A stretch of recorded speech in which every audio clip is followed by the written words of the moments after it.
Good morning, everyone, and welcome to the PivotBoss pre-market video for Thursday, November 11th, 2021. I am Frank Ochoa, aka PivotBoss. Happy Veterans Day, everyone. Here's a look at the ES in the daily time frame. Again, we had our little bit of a pullback in the previous session. We've had multiple days now with lower highs, multiple days now with lower lows, and right now we have a narrow day, 60% of ADR, 23.5 points of range inside the previous session's range, and basically trading right at around the previous session's midpoint, currently above that midpoint. Is this going to be an opportunity here where price overtakes the mid and stays above the mid throughout the session?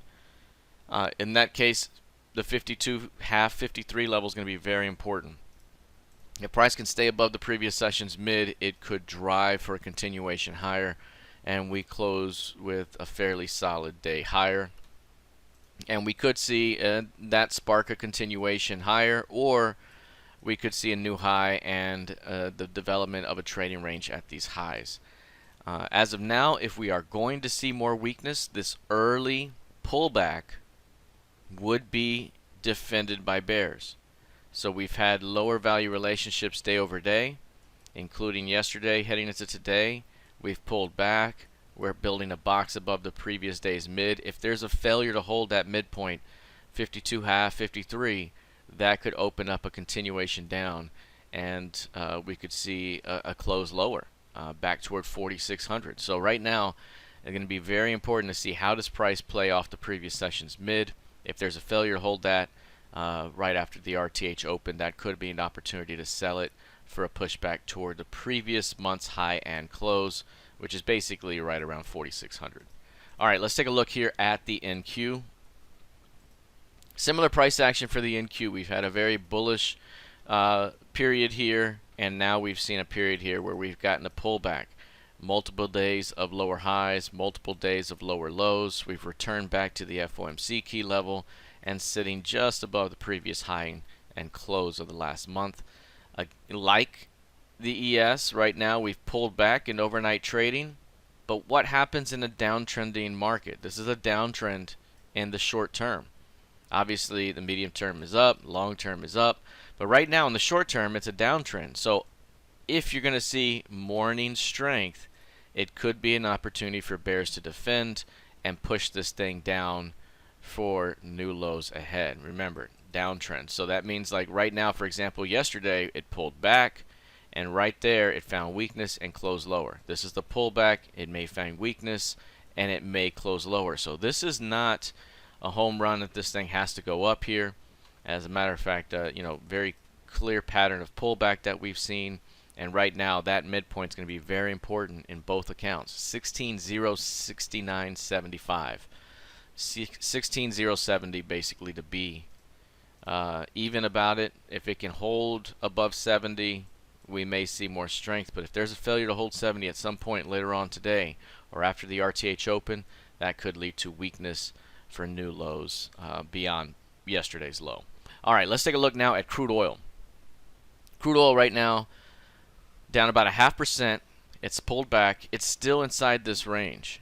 And while we didn't get the massive continuation hit we thought could occur, especially if it could hold that dot yesterday, we thought it had a very good shot to hit 86. And if so, it opens up that door to 91. 91 is still a good target out there. 86 still that last target. But after all of this strength recently, it does make sense that you may need to rotate, rotate, rotate.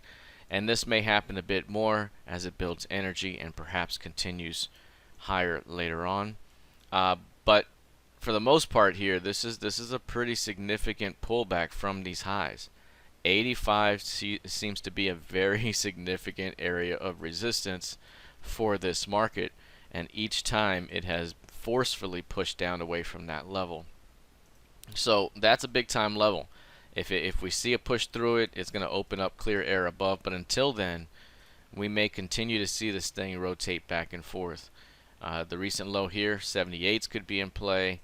80 is the previous month's midpoint. How much more pullback do we get? So until then, we might be having to wait for an edge play before it makes sense to to work back in on a swing basis. From a day trading perspective here today, the previous session's low is in play. That's the 80-81 level. 80-82 is the FOMC key level.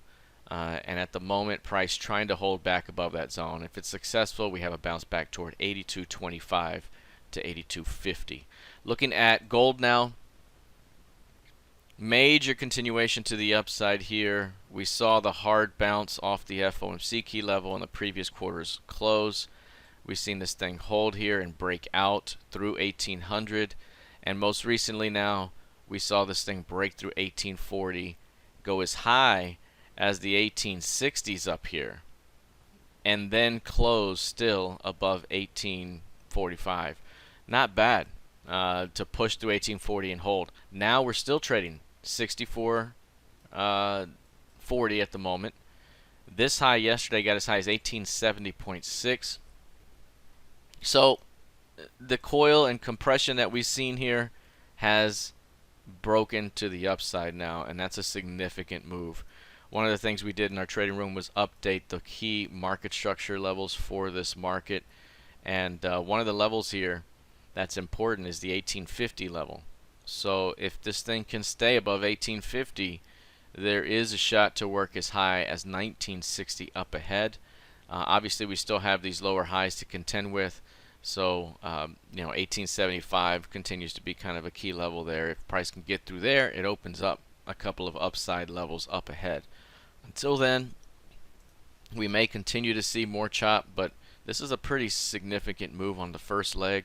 Usually the next pullback could offer a continuation higher toward those targets. So you see how the 8 period's starting to rally or rise very significantly. The slower moving average is coming down. The next pullback into that trigger zone could provide a lift into 1920.